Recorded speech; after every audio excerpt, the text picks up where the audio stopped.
ਵਾਹਿਗੁਰੂ ਵਾਹਿਗੁਰੂ ਵਾਹਿਗੁਰੂ। ਇੱਕ ਓੰਕਾਰ ਸਤਿਨਾਮ ਕਰਤਾ ਪੁਰਖ ਨਿਰਭਉ ਨਿਰਵੈਰ ਅਕਾਲ ਮੂਰਤ ਅਜੂਨੀ ਸੈਭੰ ਗੁਰ ਪ੍ਰਸਾਦ। ਗੁਰੂ ਪਿਆਰੇ ਸਾਧ ਸੰਗਤ ਫਤਿਹ ਪ੍ਰਵਾਨ ਕਰੋ। ਵਾਹਿਗੁਰੂ ਜੀ ਕਾ ਖਾਲਸਾ ਵਾਹਿਗੁਰੂ ਜੀ ਕੀ ਫਤਿਹ। ਆਪ ਜੀ ਬੜੇ ਭਾਗੀ ਹੋ ਗੁਰੂ ਗ੍ਰੰਥ ਸਾਹਿਬ ਜੀ ਦੀ ਹਜ਼ੂਰੀ ਵਿੱਚ ਜੁੜ ਕੇ ਗੁਰੂ ਗ੍ਰੰਥ ਸਾਹਿਬ ਜੀ ਦਾ ਪਹਿਲਾ ਪ੍ਰਕਾਸ਼ ਮਨਾ ਰਹੇ ਹੋ। ਆਪ ਜੀ ਨੇ ਕੀਰਤਨੀਆਂ ਪਾਸੋਂ ਰਸ ਕੇ ਨਾਲ ਕੀਰਤਨ ਸ਼ਬਦ ਕੀਤਾ। ਗੁਰ ਸਾਗਰ ਰਤਨੀ ਪਰ ਹੋਵੇ ਅੰਮ੍ਰਿਤ ਸੰਤ ਚੁਗੇ ਨਹੀਂ। ਗੁਰੂ ਗ੍ਰੰਥ ਸਾਹਿਬ ਜੀ ਇੱਕ ਮਹਾਨ ਸਾਗਰ ਹਨ ਜਿਹਦੇ ਵਿੱਚ ਅਨੇਕਾਂ ਰਤਨ ਪਦਾਰਥ ਪਏ ਹੈ। ਗੁਰੂ ਸਾਹਿਬ ਕਹਿੰਦੇ ਉਹਦੇ ਵਿੱਚ ਕਿ ਮੋਤੀ ਚੁੱਕਣ ਵਾਲੇ ਹੰਸ ਜਿਹੜੇ ਨੇ ਮੋਤੀ ਚੁੱਕ ਚੁੱਕ ਕੇ ਆਪਣੇ ਜੀਵਨ ਨੂੰ ਸਫਲਾ ਕਰਦੇ। ਸਰਵਰ ਹੰਸ ਤੋਂ ਇਹੀ ਵੇਲਾ ਖਸਵੇ ਐਵੇਂ ਪਾਣ ਸਰਵਰ ਅੰਦਰ ਹੀਰਾ ਮੋਤੀ ਸੋ ਅਰਸਾ ਕਾ। ਇਸ ਸਰੋਵਰ ਦੇ ਵਿੱਚ ਗੁਰਮਤਿ ਜਨ ਹੰਸ ਬਣ ਕੇ ਇਹਦੇ ਵਿੱਚੋਂ ਮੋਤੀ ਚੁਗਦੇ ਰਹਿੰਦੇ। ਇਹ ਪਰਮਾਤਮਾ ਨੂੰ ਗੱਲ ਬੜੀ ਚੰਗੀ ਲੱਗਦੀ ਹੈ। ਸਰਵਰ ਹੰਸ ਧੁਰੇ ਹੀ ਵੇਲਾ ਖਸਵੇ ਐਵੇਂ ਪਾਣ।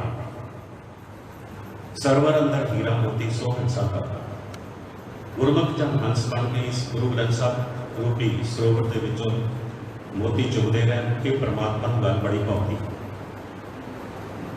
ਗੁਰੂ ਗ੍ਰੰਥ ਸਾਹਿਬ ਸਾਡੇ ਮਹਾਨ ਇਸ਼ਟ ਹਨ, ਸਾਡੇ ਗੁਰੂ ਨੂੰ ਪੂਜ ਨਹੀਂ ਕਰਦੇ, ਜਿਹਦੇ ਵਿੱਚ 35 ਮਹਾਂਪੁਰਖਾਂ ਦੀ ਬਾਣੀ ਅੰਕਿਤ ਹੈ।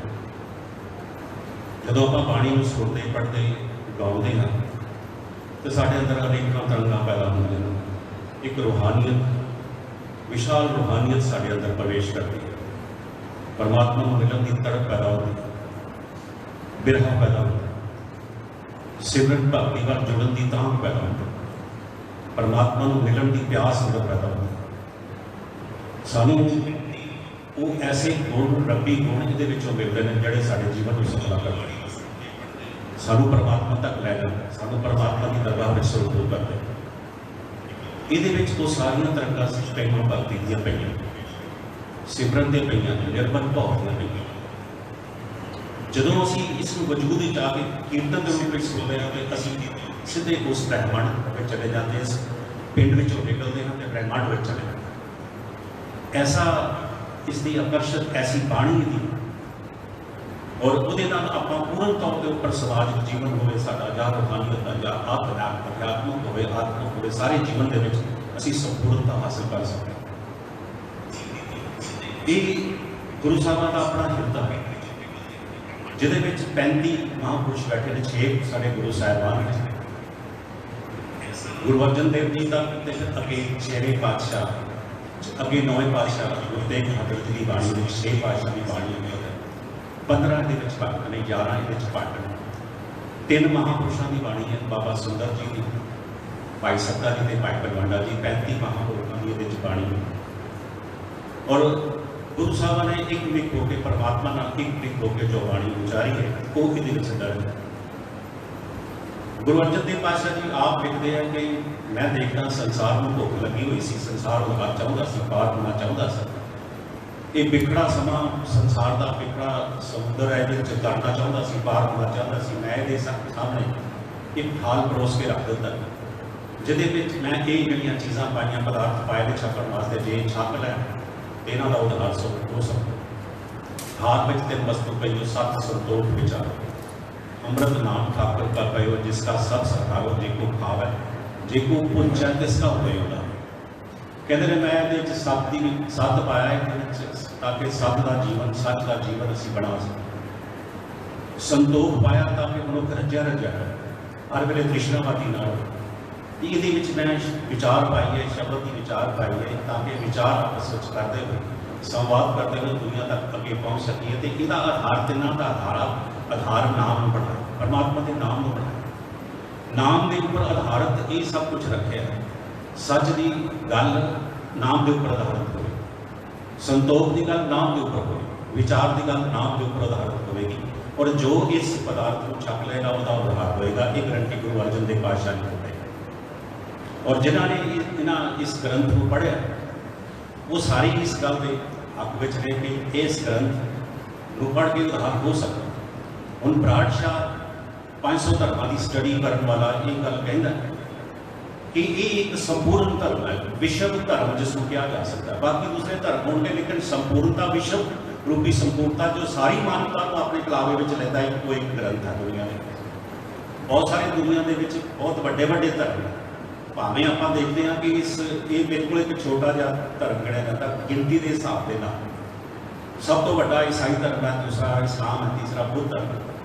ये उन्होंने धर्मों के मुकाबले तो बिल्कुल छोटा है, लेकिन जो कुछ गुरु ग्रंथ साहब जी देन की गल जी गुरु ग्रंथ साहब जी करते हैं, सारी मानवता को देने की गल, ये सब तो ऊंचाई वाल ले जाने वाली गल सिर्फ गुरु ग्रंथ साहब वो ये गल कहता। बराड़ शाह ये कहता 500 धर्मों की स्टडी करने वाला कहता कि सिखा इो सोचना बंद कर देना चाहिए कि सिख धर्म एक धर्म है, इो सोचना चाहिए कि वाहद एक दुनिया का एक धर्म है जो वाहद सारिया उलझनों का हल दसदा है, सारिया उलझनों का हल ये दसन वाला है कि विश्वव्यापी धर्म है जो सारी मानवता को अपने कलावे च लै।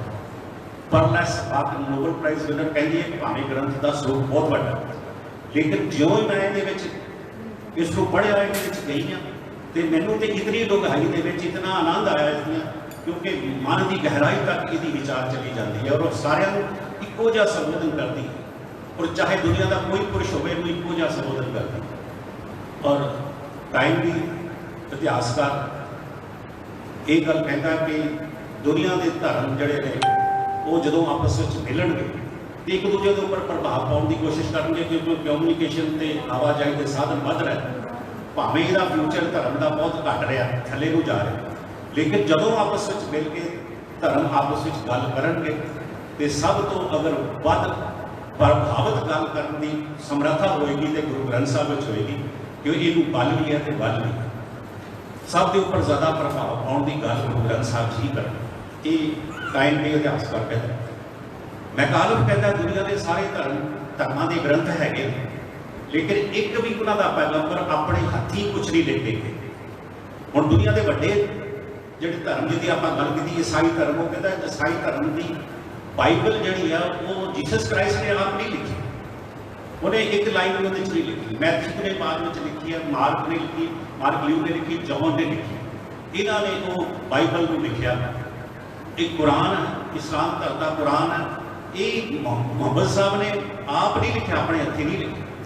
हिबोबल सदीकी खलीफा जो सीगा उन्होंने उसकी प्रेरणा सदका बाद में लिखा गया। और इस तरीके बुद्ध धर्म एक लाइन भी अपने हथी नहीं लिखे गए। यह हिंदू धर्म के ऋग्वेद 4 जो हिंदू धर्म के जोड़े वेद ने 4 वेद ने जोड़े वो उन्होंने ऋषियों ने आप नहीं लिखे, जिन्होंने उचारे ने इसको बाद में व्यास ऋषि ने बाद में अंकित किया। यह गीता गुरु अर्जन गीता जी कृष्ण ने लिखवाई है, अर्जन को संदेश दिता जोड़ा वो उन्हें ना अर्जन ने लिखी है तो ना कृष्ण ने आप लिखी है, वो बाद में ऋषि व्यास ने लिखी है कि गीता भी उसने बाद में लिखी। तो इस तरीके एको एक ग्रंथ है जोड़ा गुरु साहबा के आमद हुई बाणी की, जैसी मैं आवे कसम की बाणी तैसरा करी ज्ञान मिला। वो आपको बोल ना जानता मैं कहा सब आओगे, तो मैं कहा कहन का तुझे कहा है। सतगुरु की बाणी सत सत कर जानो, गुरु सिखो घर करता आप मुँहों बढ़ाए।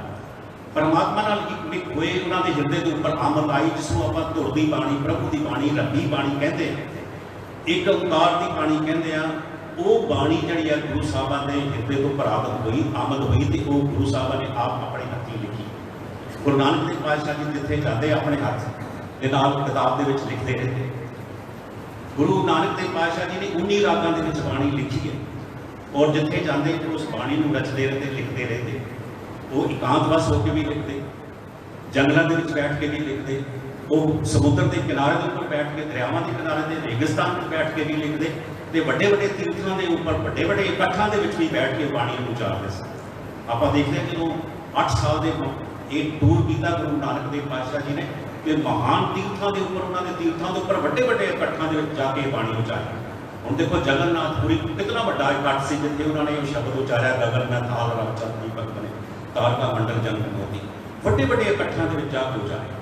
किथे सुमेर पर्वत है उत्थे जाके जोगियां दे विच जाके शब्द उचारे, इसे तरीके नाल मक्के जाके शब्द उचारे, मुसलमानों के हाजियां दे विच बैठ के वो शब्द उचारे गुरु साहब ने, और उतों आके इराक दे विच शब्द उचारे, अफगानिस्तान दे विच, ईरान दे विच शब्द उचारे, अफगानिस्तान दे शब्द उचारे।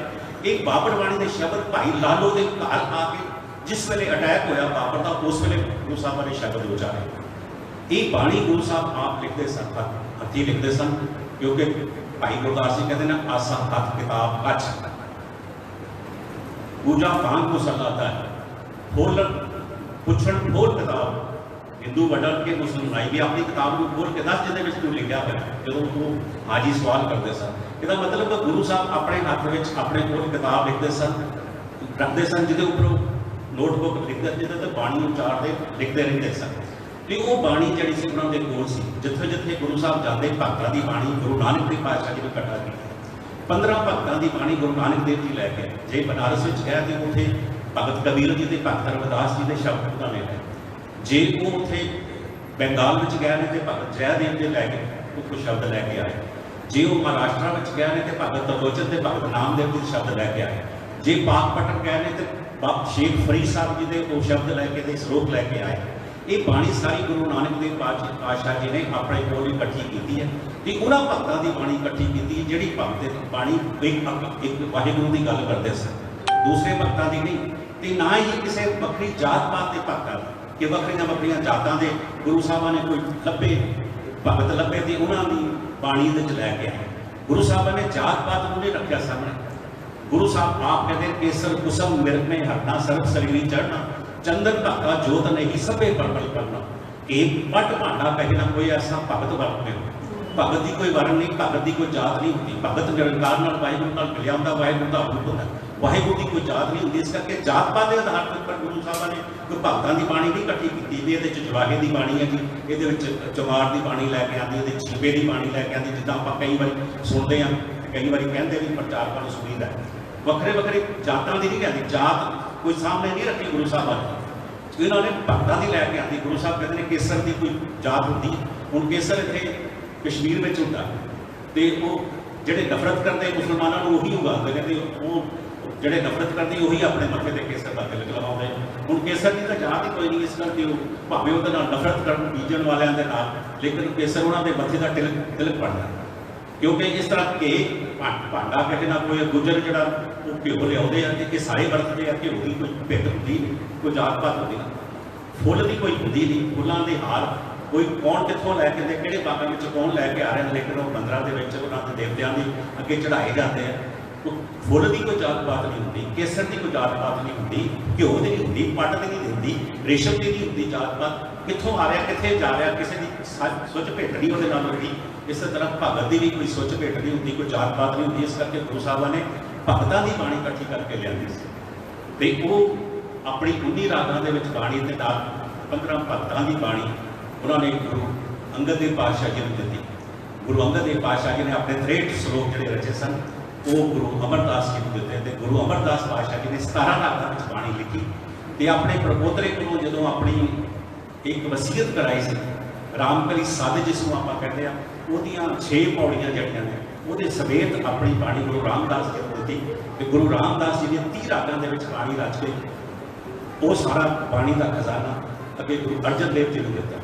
तो गुरु अर्जन देव पातशाह जी ने 30 रागां दे विच अपनी बाणी रची, और 11 भट्टां दे 123 वैये जिहड़े वो गुरु साहब ने अपनी बाणी के नाल शामिल किए, और अपने कीर्तनीय जोड़े सन भाई सत्ता जी के बलवंडा जी उन्होंने 8 पौड़ियां जड़ियाँ वो वार के रूप में वो भी इकट्ठियां करके आप जी ने एक रामसर सरोवर जगह नीयत की, उत्थे एक सरोवर खुदाया, तो आसे पासे बड़े बड़े बड़े दरख्त रमणीक जगह सी, बड़ी छां सी, उस वे वृक्ष लगाए, उत्थे वृक्षों के थले बैठ के रामसर सरोवर के कंढे के उपर बैठ भाई गुरदास जी को आप जी ने ये सारा पानी का संग्रह जो उन्होंने कोल पहुँचा सगा गुरु अर्जन देव जी के कोल, जिहड़ियां भी आसे पासे होर पोथियां चलियां सन सारियां अपने को मंगवा लिया, ताकि जिहड़ी बहुत सारी पोथियां का रला पिया हुआ वो ना पै सके। तो एक इस आद भीड़ को तैयार करने का प्रोग्राम आप जी ने ਉੱਥੇ ਰਾਮਸਰ ਸਰੋਵਰ ਦੇ ਕੰਢੇ ਦੇ ਉੱਪਰ ਕੋਈ 1603 ਦੇ ਵਿੱਚ ਸ਼ੁਰੂ ਕੀਤਾ ਸੀ, ਜੋ 1604 ਵਿੱਚ ਸੰਪੂਰਨ ਹੋਇਆ। ਤੇ 16 ਅਗਸਤ 1604 ਵਿੱਚ ਆਪ ਜੀ ਨੇ ਉਸ ਆਦਿ ਦਾ ਪ੍ਰਕਾਸ਼, ਪਹਿਲਾ ਪ੍ਰਕਾਸ਼ ਹਰਿਮੰਦਰ ਸਾਹਿਬ ਵਿਖੇ ਕੀਤਾ, ਜਿੱਥੇ ਬਾਬਾ ਬੁੱਢਾ ਜੀ ਨੂੰ ਪਹਿਲੇ ਗ੍ਰੰਥੀ ਥਾਪਿਆ। ਆਪ ਜੀ ਨੇ ਜਦੋਂ ਉਹ ਸਾਰਾ ਇਹ ਆਦਿ ਤਿਆਰ ਕੀਤੀ ਹੈ, ਇਹ ਆਪਾਂ ਜਿਹੜੇ ਦਿਵਸ ਮਨਾਉਂਦੇ ਇਹਦੇ ਵਿੱਚ ਇਹ ਪਹਿਲਾ ਪ੍ਰਕਾਸ਼ ਦਿਵਸ ਹੈ, ਜਿਹਦੇ ਵਿੱਚ ਪਹਿਲਾ ਪ੍ਰਕਾਸ਼ ਜਿਹੜਾ ਆਪ ਦਾ 16 ਅਗਸਤ 1604 ਵਿੱਚ ਹਰਿਮੰਦਰ ਸਾਹਿਬ ਵਿਖੇ ਹੋਇਆ। ਦੂਸਰਾ ਆਪਾਂ ਦਿਵਸ ਮਨਾਉਂਦੇ ਹਾਂ ਸੰਪੂਰਨਤਾ ਦਿਵਸ, ਜਿਹੜਾ ਗੁਰੂ ਗੋਬਿੰਦ ਸਿੰਘ ਜੀ ਨੇ ਸਾਬੋ ਦੀ ਤਲਵੰਡੀ ਵਿਖੇ 1706 ਵਿੱਚ ਇਹਦੇ ਵਿੱਚ ਗੁਰੂ ਤੇਗ ਬਹਾਦਰ ਜੀ ਦੀ ਬਾਣੀ ਦਰਜ ਕਰਵਾਈ ਸੀ, ਜਿਹਦੇ ਵਿੱਚ 15 ਰਾਗਾਂ ਵਿੱਚ ਗੁਰੂ ਤੇਗ ਬਹਾਦਰ ਜੀ ਦੇ 59 ਸ਼ਬਦ ਤੇ 57 ਸ਼ਲੋਕ ਜਿਹੜੇ ਸ਼ਲੋਕ ਪਹਿਲਾਂ 9ਵਾਂ ਦੇ ਸਿਰਲੇਖ ਉਹਨਾਂ ਨੇ ਉਹਦੇ 'ਚ ਦਰਜ ਕਰਵਾਏ ਸੀ। ਤੇ ਸੰਪੂਰਨਤਾ ਉਸ ਵੇਲੇ 1706 ਵਿੱਚ ਇਹਦੀ ਹੋਈ ਸੀ। ਤੇ ਅਕਤੂਬਰ 1708 ਵਿੱਚ ਇਸ ਨੂੰ ਗੁਰਗੱਦੀ ਦਿਵਸ ਆਪਾਂ ਜਿਹੜਾ ਮਨਾਉਂਦੇ ਹਾਂ, ਉਸ ਵੇਲੇ ਗੁਰਗੱਦੀ ਦਿੱਤੀ ਗਈ ਸੀ। 3 ਦਿਵਸ ਆਪਾਂ ਗੁਰੂ ਗ੍ਰੰਥ ਸਾਹਿਬ ਦੇ ਮਨਾਉਂਦੇ ਹਾਂ। ਪਹਿਲਾ ਹੈ ਪਹਿਲਾ ਪ੍ਰਕਾਸ਼, ਦੂਸਰਾ ਹੈ ਸੰਪੂਰਨਤਾ ਦਿਵਸ, ਜਿੱਥੇ ਬਾਣੀ ਜਿਹੜੀ ਗੁਰੂ ਤੇਗ ਬਹਾਦਰ ਦੀ ਸਾਬੋ ਦੀ ਤਲਵੰਡੀ ਚੜਾਈ ਗਈ। ਚੌਥਾ ਤੀਸਰਾ ਹੈ ਜਿਹੜਾ ਨੰਦੇੜ ਵਿਖੇ ਅਕਤੂਬਰ 1708 ਵਿੱਚ ਇਸ ਨੂੰ ਗੁਰਗੱਦੀ ਦਿੱਤੀ ਗਈ, ਗੁਰਗੱਦੀ ਦਿਵਸ। ਤੋਂ ਇਸ ਤਰ੍ਹਾਂ ਗੁਰੂ ਗ੍ਰੰਥ ਸਾਹਿਬ ਜੀ ਦੇ ਆਪਾਂ 3 ਦਿਨ ਬਣਾਉਂਦੇ। ਤੇ ਇਹ ਜਦੋਂ ਗੁਰੂ ਅਰਜਨ ਦੇਵ ਪਾਤਸ਼ਾਹ ਜੀ ਨੇ ਇਹਦੇ ਵਿੱਚ ਬਾਣੀ ਰਚੀ ਹੈ, ਤੇ ਇਹਦੇ ਵਿੱਚ ਜਿਹੜਾ ਰਾਗ ਜਿਹੜੇ ਰੱਖੇ ਗਏ ਨੇ, ਉਹਦੇ ਵਿੱਚ ਕੋਈ ਭੜਕੀਲਾ ਕੋਈ ਰਾਗ ਨਹੀਂ ਰੱਖਿਆ, ਜਾਂ ਐਸਾ ਉਛਾਲੇ ਵਾਲਾ ਰਾਗ ਨਹੀਂ, ਜਿਵੇਂ ਮੇਘ ਹੈ ਜਾਂ ਦੀਪਕ ਹੈ, ਉਸ ਨੂੰ ਇਹਦੇ ਵਿੱਚ ਜਗ੍ਹਾ ਨਹੀਂ ਦਿੱਤੀ। ਫਿਰ ਕੋਈ ਵੀ ਰਾਗ ਰਾਗਣੀ ਦੇ ਤੌਰ ਦੇ ਉੱਪਰ ਇਹਦੇ ਚ ਨਹੀਂ ਲਿਆ। ਸਾਰੇ ਰਾਗ ਦੇ ਭਾਵੇਂ ਉਹਨਾਂ ਨੂੰ ਅੱਜ ਬਹੁਤ ਸਾਰੇ ਸ਼ਾਸਤਰੀ ਸੰਗੀਤ ਵਾਲੇ ਰਾਗਣੀਆਂ ਦੇ ਤੌਰ ਤੇ ਬਹੁਤ ਸਾਰੇ, ਜਿਵੇਂ ਟੋਡੀ ਰਾਗਣੀ ਦੇ ਤੌਰ ਦੇ ਉੱਪਰ ਗਾਉਂਦੇ ਆ, ਇਹ ਰਾਗਣੀ ਹੈ। ਲੇਕਿਨ ਗੁਰੂ ਸਾਹਿਬਾਂ ਨੇ ਟੋਡੀ ਨੂੰ ਰਾਗ ਵਿੱਚ, ਇਸ ਤਰ੍ਹਾਂ ਕਈ ਤਨਾਸਰੀ ਤੇ ਸੋਰਠ ਨੂੰ ਵੀ ਰਾਗਣੀ ਕਹਿੰਦੇ, ਲੇਕਿਨ ਗੁਰੂ ਸਾਹਿਬਾਂ ਨੇ ਇਸ਼ਾਰੇ ਦਿੱਤੇ ਰਾਗ ਸੋਰਠ, ਰਾਗ ਤਨਾਸਰੀ। ਉਹਨਾਂ ਨੇ ਲਿਖਿਆ ਹੋਇਆ ਕਿ ਮੈਂ ਇਹਨੂੰ ਰਾਗ ਦੇ ਤੌਰ ਤੇ ਉੱਪਰ ਵਰਤਾਂ। ਕੋਈ ਵੀ ਰਾਗ ਜਿਹੜਾ ਹੈ ਰਾਗਣੀ ਦੇ ਵਿੱਚ ਨਹੀਂ ਵਰਤਿਆ ਗਿਆ, ਸਾਰੇ ਰਾਗਾਂ ਦੇ ਵਿੱਚ ਵਰਤੇ ਗਏ। ਔਰ ਬੋਲੀ ਜਿਹੜੀ ਲਈ ਹੈ ਉਹ ਪੰਜਾਬੀ ਬੋਲੀ ਦਾ, ਉਹਦੇ ਵਿੱਚ ਬਹੁਤ ਪੰਜਾਬੀ ਬੋਲੀ ਦਾ ਗੁਰਮੁਖੀ ਸਕ੍ਰਿਪਟ ਹੈਗੀ ਹੈ ਤੇ ਪੰਜਾਬੀ ਬੋਲੀ, ਲੇਕਿਨ ਉਹਦੇ ਵਿੱਚ ਸਾਰੀਆਂ ਬੋਲੀਆਂ ਦੇ ਨਾਲ ਪਿਆਰ ਪਾਇਆ, ਕਿਸੇ ਬੋਲੀ ਨੂੰ ਨਕਾਰਿਆ ਨਹੀਂ ਗਿਆ। ਬ੍ਰਿਜ ਭਾਸ਼ਾ ਉਹਦੇ ਵਿੱਚ, ਮਰਾਠੀ ਉਹਦੇ ਵਿੱਚ, ਸਿੰਧੀ ਉਹਦੇ ਵਿੱਚ, ਸੰਸਕ੍ਰਿਤ ਉਹਦੇ ਵਿੱਚ, ਪਾਲੀ ਉਹਦੇ ਵਿੱਚ, ਇਸ ਤਰੀਕੇ ਦੇ ਨਾਲ ਮਰਾਠੀ ਉਹਦੇ ਵਿੱਚ, ਇਹ ਬਹੁਤ ਸਾਰੀਆਂ ਬੋਲੀਆਂ ਉਹਦੇ ਵਿੱਚ ਸੰਕਲਪ ਕੀਤੀਆਂ ਕਿ ਸਾਰਿਆਂ ਦੇ ਨਾਲ ਪਿਆਰ ਪਾ, ਜਿਹੜੀਆਂ ਬੋਲੀਆਂ ਬੋਲਦੇ ਸਨ। ਕਿਉਂਕਿ ਗੁਰੂ ਸਾਹਿਬ ਆਪ 10 ਬੋਲੀਆਂ ਗੁਰੂ ਨਾਨਕ ਦੇਵ ਪਾਤਸ਼ਾਹ ਜੀ ਬੋਲ ਚੁੱਕੇ ਸਨ, ਜਿੱਥੇ ਜਿੱਥੇ ਜਾਂਦੇ ਸਨ ਉਹਨਾਂ ਦੀ ਬੋਲੀ ਵਿੱਚ ਗੱਲ ਕਰਦੇ ਸਨ। ਹੁਣ ਇਸ ਤਰੀਕੇ ਨਾਲ ਉਹਨਾਂ ਬੋਲੀਆਂ ਨੂੰ ਵੀ ਸਤਿਕਾਰ ਦਿੱਤਾ ਗਿਆ। ਫਿਰ ਰਾਗਾਂ ਨੂੰ ਵੀ ਇਸ ਤਰੀਕੇ ਨਾਲ ਰੱਖਿਆ ਗਿਆ ਤੇ ਰਾਗਾਂ ਦੇ ਨਾਲ ਵੀ ਸਾਰਿਆਂ ਵਿੱਚ ਸਾਂਝ ਪਾਈ। ਜਿਵੇਂ ਹੁਣ ਮੌਸਮੀ ਰਾਗ, ਇੱਥੇ ਇੰਡੀਆ ਦੇ ਵਿੱਚ, ਭਾਰਤ ਵਿੱਚ ਮੌਸਮੀ ਰਾਗਾਂ ਨੂੰ ਬੜਾ ਪਸੰਦ ਕੀਤਾ ਗਿਆ। ਗੁਰੂ ਸਾਹਿਬਾਂ ਨੂੰ ਉਹਨਾਂ ਨੂੰ ਪਸੰਦ ਹੈ, ਬੁਲਾਰ ਹੈ ਸਾਰਿਆਂ ਨੂੰ, ਇਹ ਮੌਸਮੀ ਰਾਗ। ਜਿਵੇਂ ਅੱਜ ਆਪਾਂ ਦੇਖਦੇ ਹਾਂ ਕਿ ਜਦੋਂ ਸਾਵਣ ਸ਼ੁਰੂ ਹੁੰਦਾ ਹੈ, ਸਾਵਣ ਭਾਦੋ ਦੇ ਵਿੱਚ ਦਰਬਾਰ ਸਾਹਿਬ ਮਲਹਾਰ ਰਾਗ ਚੱਲਦਾ।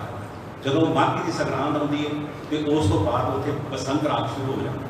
ਇਸ ਤਰੀਕਾ ਇਹ ਮੌਸਮੀ ਰਾਗ ਨੇ ਜਿਹੜੇ ਉਸ ਮੌਸਮ ਦੇ ਹਿਸਾਬ ਦੇ ਨਾਲ ਗਾਏ ਜਾਂਦੇ ਨੇ ਤੇ ਬੜੀ ਖਿੱਚ ਪਾਉਂਦੇ ਨੇ, ਕਿਉਂਕਿ ਉਹਨਾਂ ਦੇ ਵਿੱਚ ਬਾਣੀ ਤੇ ਬਾਣੀ ਕਰਕੇ ਉਹਨਾਂ ਰਾਗਾਂ ਵਿੱਚ ਗਾਉਣ ਕਰਕੇ ਬੜੀ ਖਿੱਚ ਪਾਉਂਦੇ।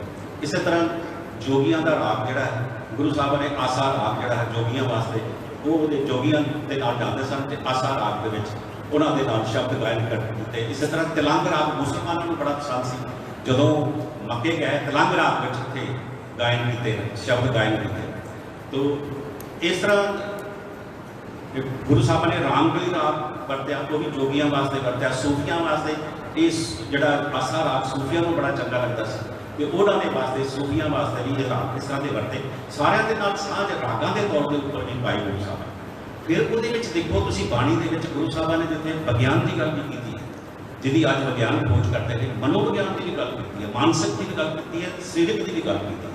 ਔਰ ਤੁਸੀਂ ਦੇਖੋ এনवायरमेंट ਦੀ ਗੱਲ ਕੀਤੀ ਹੈ, ਬਨਾਂ ਦੇ ਪਰਬਤਾਂ ਦੀ ਗੱਲ ਵੀ ਕੀਤੀ ਹੈ। ਇਸ এনवायरमेंट ਨੂੰ ਕਿਵੇਂ ਠੀਕ ਰੱਖਣਾ ਹੈ, ਇਹ ਸਾਰੇ ਹਰਿਆਵਲ ਨੂੰ ਕਿਵੇਂ ਕਰਨਾ, ਬਲਿਹਾਰੀ ਕੁਦਰਤ ਵਸਿਆ ਕਿਵੇਂ, ਕੁਦਰਤ ਦੀ ਗੱਲ ਕੀਤੀ ਹੈ, ਕੁਦਰਤ ਨੂੰ ਬਚਾਉਣ ਦੀ ਗੱਲ ਕੀਤੀ ਹੈ।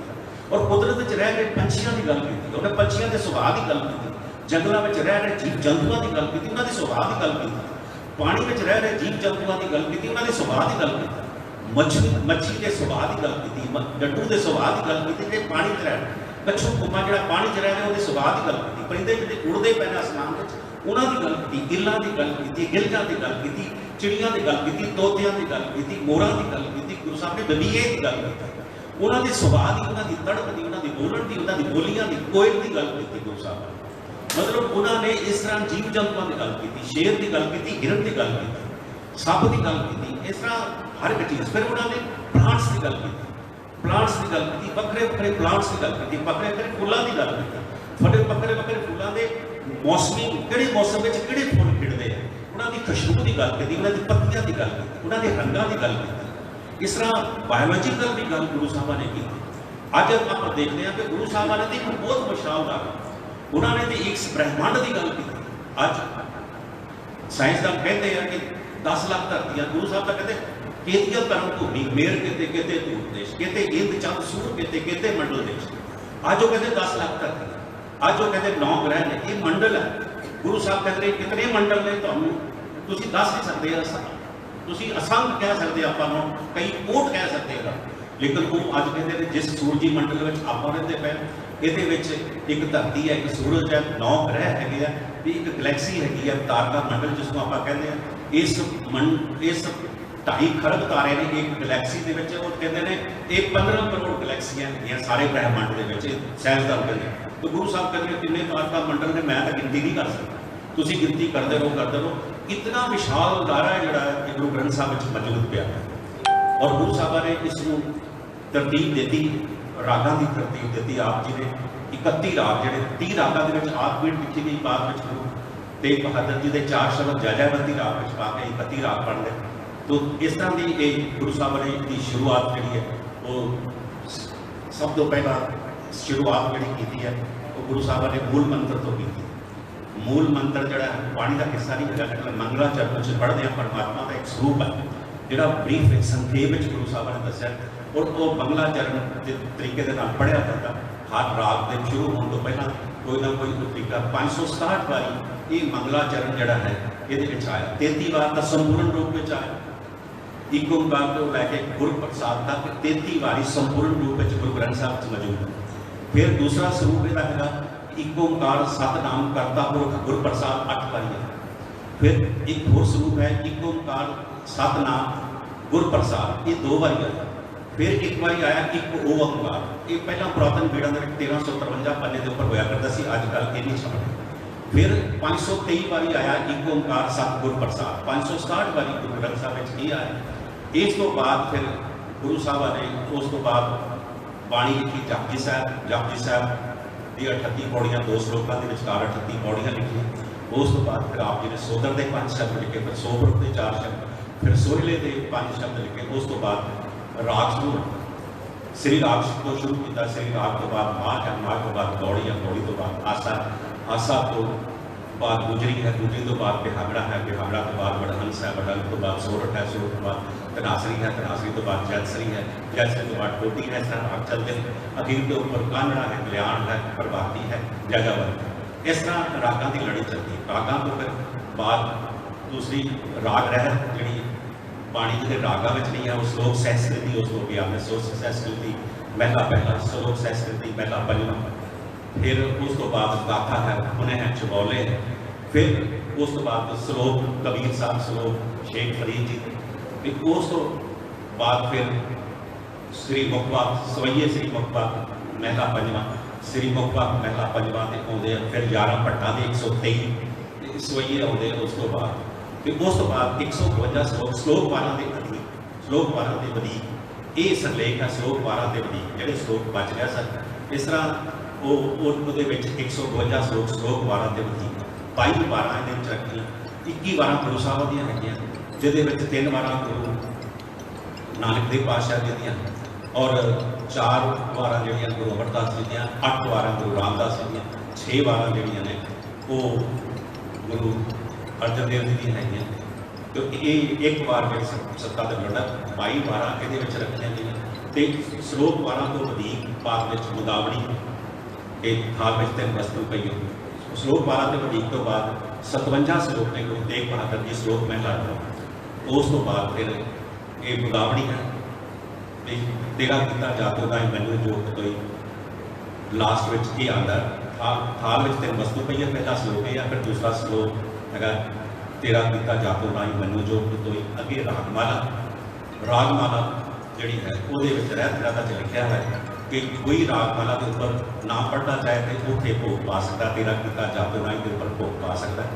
ਰਹਿਤ ਰਾਤਾ ਨੇ ਛੋੜ ਦਿੱਤੀ ਹੋਈ, ਜਿਹੜਾ ਪੜ੍ਹਨਾ ਚਾਹੇ ਸਥਾਨਕ ਵਿਧੀ ਨਾਲ ਪੜ੍ਹ ਵੀ ਸਕਦਾ, ਜਿਹੜਾ ਨਾ ਪੜ੍ਹਨਾ ਚਾਹੇ ਉਹਦਾ ਭੋਗ ਉੱਥੇ ਉਹ ਪਾ ਸਕਦਾ। ਤੇ ਇਸ ਤਰੀਕੇ ਦੇ ਨਾਲ ਗੁਰੂ ਸਾਹਿਬਾਂ ਨੇ ਇਹਨੂੰ ਸੰਪੂਰਨ ਕੀਤਾ। ਇਹਨੂੰ ਆਪਾਂ ਇਹਦਾ ਪ੍ਰਕਾਸ਼ ਕਰਕੇ ਆਪਣੇ ਘਰ ਵਿੱਚ ਸਹਿਜ ਪਾਠ ਰੱਖੀਏ ਤੇ ਸਾਨੂੰ ਸਾਰੇ ਪੂਰਨ ਸੰਪੂਰਨ ਦਰਸ਼ਨ ਹੋ ਸਕਦੇ ਨੇ। ਇਹਦਾ ਸਤਿਕਾਰ ਕਰਨਾ ਸਾਡਾ ਫਰਜ਼ ਬਣਦਾ ਹੈ। ਗੁਰੂ ਅਨੁਸਾਰੀ ਹੋਣਾ ਪਰ ਸਭ ਤੋਂ ਵੱਡਾ ਸਤਿਕਾਰ ਹੈ। ਸਤਿਕਾਰ ਕਰਨ ਵਾਸਤੇ ਆਪਾਂ ਬਾਹਰੋਂ ਬਹੁਤ ਕੁਝ ਕਰਦੇ ਹਾਂ, ਲੇਕਿਨ ਅੰਦਰੂਨੀ ਸਤਿਕਾਰ ਇਸ ਦਾ ਗੁਰੂ ਸਾਹਿਬ ਕਹਿੰਦੇ ਨੇ ਕਿ ਇਹਦੀ ਗੱਲ ਮੰਨ ਲੈ। ਇਹਦੇ ਗੁਰੂ ਅਨੁਸਾਰੀ ਹੋਣ ਦੇ ਨਾਲ ਇਹਦਾ ਵੱਡਾ ਸਭ ਤੋਂ ਸਤਿਕਾਰ ਹੈ ਉਹ ਹੈ ਕਿ ਇਹਦੀ ਜੋ ਇਹਦੇ ਵਿੱਚ ਲਿਖਿਆ ਉਸ ਨੂੰ ਪੜ੍ਹੀਏ, ਸੁਣੀਏ, ਵਿਚਾਰੀਏ ਤੇ ਫਿਰ ਉਹਦੇ ਉੱਤੇ ਅਮਲ ਕਰੀਏ। ਅਮਲ ਕਰ ਧਰਤੀ ਗੁਰੂ ਨਾਨਕ ਦੇਵ ਪਾਤਸ਼ਾਹ ਦਾ ਸ਼ਬਦ ਹੈ, ਮੈਂ ਸਮਾਪਤ ਕਰ ਰਿਹਾ। ਅਮਲ ਕਰ ਧਰਤੀ बीज शब्दों का सच की आप नित दे पकड़ कोई किसान ईमान जमाए ले भीषण दोजक बूढ़े एवं मन जान शह गति पाए माल के माने रूप की शोभा इतनी जन्म हो मत जाने शह गति पाए भी ये ना कहीं कि मैं गल्लां नाल प्राप्त कर गल्लां नाल भी प्राप्त ये अनुसारी जीवन जीवन का नाल प्राप्त होना। जे असी संसार दी गल्लां करें माल के माने रूप की शोभा इतनी जन्म हुआ जन्म साडा इस तरह कटिया जाएगा।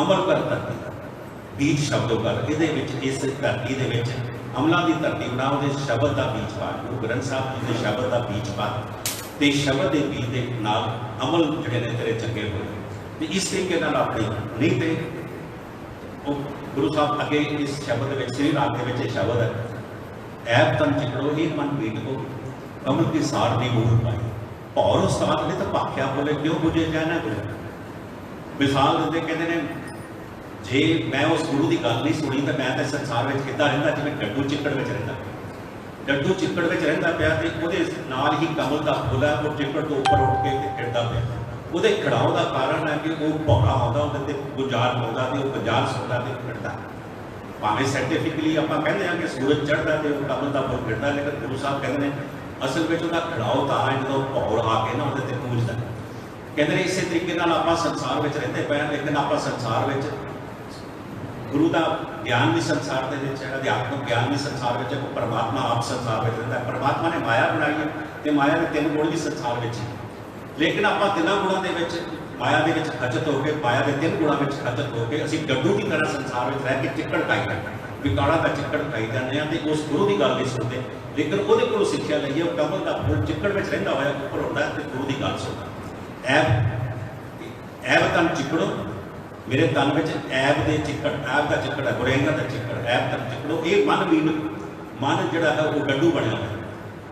कमल की साथ नहीं मूल पाई कमल के कोलों कोई सिक्ख्या नहीं लै रहा भौर उस्ताद ने भाख्या बोले क्यों बुझे जाना वो भौर होंदा उस्ताद गुरु की गल सुनता पाया वो कमल का फुल खिड़ता पाया मैं गुरु की गल क्यों नहीं सुनता मैं गुरु की गल सुना तो मैं भी खड़ा हो आ सकता आखड़ सुनना पाउन की बाणी ये मन रद्दा पाया। गुरु साहब कहते हैं गल यही है कि उधर हवा आती ना बाणी की बाणी का हुक्मनामा सुनिया कीर्तन सुनिया हवा आई तो चली गई आखड़ सुनना पाउन की बाणी ये पाउन की तरह आती साढ़े उपरों लंघ जाती साढ़े अंदर नहीं जाती आखड़ सुनना पाउन की बाणी ये मन रद्दा पाया खसम की नज़र दिले पसंदे जिनका एक त्या खसम की नज़र दिले पसंद खसम की नज़र के ਜਿਹੜੇ ਨੇ ਦਿਲ ਵਿੱਚ ਆ ਕੇ ਇੱਕ ਚਿੱਤ ਹੋ ਕੇ ਪਰਮਾਤਮਾ ਨੂੰ ਯਾਦ ਕੀਤਾ ਉਹਦੇ ਉੱਤੇ ਬਖਸ਼ਿਸ਼ ਹੁੰਦੀ ਹੈ। ਖਸਮ ਦੀ ਬਖਸ਼ਿਸ਼ ਉਹਨਾਂ ਦੇ ਉੱਪਰ ਹੁੰਦੀ ਹੈ ਜਿਹੜਾ ਦੇ ਉੱਪਰੋਂ ਪਾਣੀ ਲੰਘ ਜਾਂਦੀ ਹੈ ਪਤਾ ਨਹੀਂ ਚੱਲਦਾ ਹੁਕਮਨਾਮਾ ਕੀ ਆਇਆ ਪਤਾ ਨਹੀਂ ਚੱਲਦਾ ਕੀਰਤਨ ਦੇ ਵਿੱਚ ਸ਼ਬਦ ਕੀ ਪੜਿਆ ਗਿਆ ਉਹ ਜੁੜੇਗੀ ਕੀਰਤਨ ਦੇ ਨਾਲ ਉਸ ਸ਼ਬਦ ਦੇ ਨਾਲ ਜੁੜੇਗੀ ਤੇ ਉਸ ਪਰਮਾਤਮਾ ਤੱਕ ਉਸ ਰੂਹਾਨੀਅਤ ਦੀ ਉਚਾਈ ਕਿਵੇਂ ਪਹੁੰਚਣੀ ਹੈ ਉਸ ਤੇ ਨਹੀਂ ਪਹੁੰਚ ਸਕਦੀ। ਗੁਰੂ ਸਾਹਿਬ ਕਹਿੰਦੇ ਨੇ ਖਸਮ की नज़र दिले पसंद है जिनका एक ते आया 30 कर रखे 5 कर साथी 9 शैतान मत कट जाए। कहते हैं गुरु साहब कहते हैं कि मैं इस करके समझा रहा है सारे साझी गल होंगी है समझौते भावें एक मुसलमान को पै लेकिन गल तो सारे साझी करते कहते हैं 30 कर रखे भी तू 30 रोजे भी रखता है 5 नमाज़ा भी पढ़ता 30 कर रखे 5 कर साथी 9 शैतान लत कट जाए कि मैं तां करके रखता दिखावे नहीं करता पाया दिखावे के रोजे रखता पाया दिखावे की नमाज पढ़ता पाया ताकि मेरा शैताना में ना आना। गुरु साहब कहते हैं नानक कहे राह पै चलता माल धन कितकों सजे कहते हैं असल तो गल है कि देखना यह है कि तू जो नमाज जी पढ़ी है जोड़े रोजे रखे वो दसे हुए राह के उपर कितना कुछ चले कि एवं माल धान इकट्ठा करता है तेरा जो ध्यान माल धान वाला इकट्ठा करने वाला तो वो फिर वो किस काम नहीं आई तेरी वो नमाज किस काम नहीं आई तेरे रोजे किसी काम नहीं आई। इस तरह गुरु एक गल समझाता पाया कि आप गुरु के बचना की कमाई करके तो संसार में जाओ। महान ग्रंथ गुरु ग्रंथ साहब जी साढ़े सामने ये घर में रखिए ਇਹਦਾ ਸਹਿਜ ਪਾਠ ਕਰੀਏ ਸਹਿਜ ਪਾਠ ਦਾ ਪ੍ਰਤੀ ਕਰੀਏ ਪੜ੍ਹੀਏ ਸੁਣੀਏ ਅਰਥ ਬੋਧਾਂ ਨੂੰ ਲਿਆਈਏ ਅਰਥ ਬੋਧਾਂ ਨੂੰ ਫਿਰ ਸਮਝੀਏ ਸਮਝ ਕੇ ਆਪਣੇ ਅਮਲ ਵਿੱਚ ਲਿਆਈਏ। ਜਦੋਂ ਅਮਲ ਵਿੱਚ ਲਿਆ ਇੱਥੇ ਬੈਠ ਕੇ ਆਪਾਂ ਧਰਮ ਦੀ ਗੱਲ ਤਾਂ ਕਰ ਲੈਂਦੇ ਲੇਕਿਨ ਅਸਲ ਧਰਮ ਜਦੋਂ ਬਾਹਰ ਇਹਦੀ ਕਮਾਈ ਸਾਡੀ ਨਜ਼ਰ ਆਏਗੀ ਫਿਰ ਸਾਨੂੰ ਧਰਮੀ ਲੱਗੇਗਾ। ਇੱਥੇ ਤੇ ਆਪਾਂ ਧਰਮੀ ਬਣ ਜਾਂਦੇ ਧਰਮੀ ਬਣਨਾ ਬਾਹਰ ਸੰਸਾਰ ਦੇ ਵਿੱਚ ਇੱਥੋਂ ਸਿੱਖਣਾ ਗੁਰੂ ਦੇ ਬਚਨਾਂ ਨਾਲ ਤੇ ਬਾਹਰ ਜਾ ਕੇ ਉਸ ਦੀ ਗੱਲ ਕਰਨੀ ਆ ਉਹਦੇ ਵਾਤਾਵਰਨ ਨੂੰ ਸਾਰਨਾ ਉਹ ਜਿਹਾ ਬਹਿਣੇ ਬੈਠਣੇ ਉਹਨਾਂ ਦੀ ਗੱਲਾਂ ਕਰਨੀਆਂ ਉਹ ਜਿਹੇ ਕਰਮ ਕਰਨੇ ਜਿਹਦੇ ਨਾਲ ਸਾਡਾ ਇਹ ਵਾਤਾਵਰਨ ਸਿਰਜਿਆ ਜਾਏ ਔਰ ਸਾਨੂੰ ਇਹ ਲੱਗੇ ਕਿ ਅਸੀਂ ਗੁਰੂ ਗ੍ਰੰਥ ਸਾਹਿਬ ਜੀ ਨੂੰ ਮੰਨਣ ਵਾਲੇ ਸਿੱਖ ਹਾਂ। ਇਹਦੇ ਹੰਸ ਬਣ ਕੇ ਉਹਦੇ ਤੋਂ ਮੋਤੀ ਚੁਗਦੇ ਰਹਿੰਦੇ ਆ ਭੁੱਲ ਚੁੱਕ ਦੀ ਖਿਮਾ ਕਰਨੀ। ਆਪ ਜੀ ਦਾ ਬਹੁਤ ਬਹੁਤ ਧੰਨਵਾਦ ਹੈ ਜੀ। ਆਪ ਜੀ ਨੇ ਹਾਜ਼ਰੀਆਂ ਭਰੀਆਂ ਇੱਥੇ ਆਏ ਗੁਰੂ ਗ੍ਰੰਥ ਸਾਹਿਬ ਦਾ ਪਹਿਲਾ ਪ੍ਰਕਾਸ਼ ਹੋਇਆ ਬਹੁਤ ਬਹੁਤ ਵਧਾਈ ਹੋਵੇ। ਭੁੱਲ ਚੁੱਕ ਦੀ ਖਿਮਾ ਜੀ। ਵਾਹਿਗੁਰੂ ਜੀ ਕਾ